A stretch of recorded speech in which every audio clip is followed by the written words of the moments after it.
Good morning students. ఈ question ఒకసారి చూడండి. Triangle ABC is a equilateral triangle. అంటే ఇది 12 అయితే ఇది 12, ఇది 12.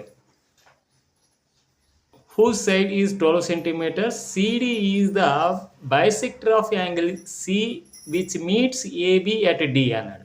అంటే ఈ C అనే వెటెక్స్ దగ్గర చేసే యాంగిల్ని బైసెక్ట్ చేసే లైను ఈ CD అనమాట.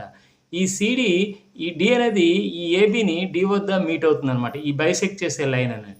ఇప్పుడు అదేవిధంగా ఈ is the mid point of CD. అంటే ఈ CDకి మిడ్ పాయింట్ ఇది ఈ అనేది. అయితే what is the length of BE? ఈ లెంత్ అడుగుతున్నాడు. ఇప్పుడు మనకి ఇది ఒక ఈక్విలేటరల్ ట్రయాంగిల్. ఈక్విలేటరల్ ట్రయాంగిల్లో ఈ CD అనేది ఖచ్చితంగా హైట్ అవుతుందన్నమాట.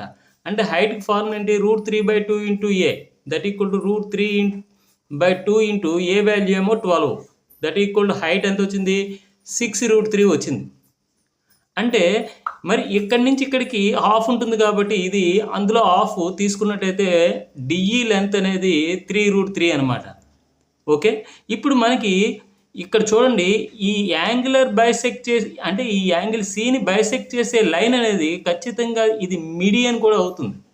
అంటే ఇది ఏబిని 2 ఈక్వల్ పార్ట్స్ కింద డివైడ్ చేస్తుంది. అంటే ఇది టోటల్గా ఏబి 12 అయితే ఇది ఖచ్చితంగా బీడీ అనేది 6 అవుతుంది అనమాట. ఇది 6, ఇదేమో 3√3.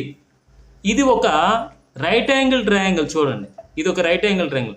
ఆ రైట్ యాంగిల్ ట్రయాంగిల్ ఇది హైపోటెనస్ అనమాట.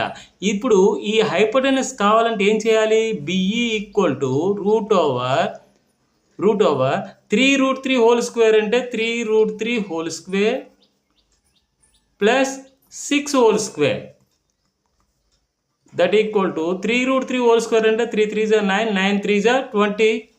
అంటే స్క్వేర్కి రూట్కి పోతే ఇక్కడ 3 మిగులుతుంది. 3 3 జా 9, 9 3 జా 27 ప్లస్ 6 6 జా 36, that equal to root over ఎంత?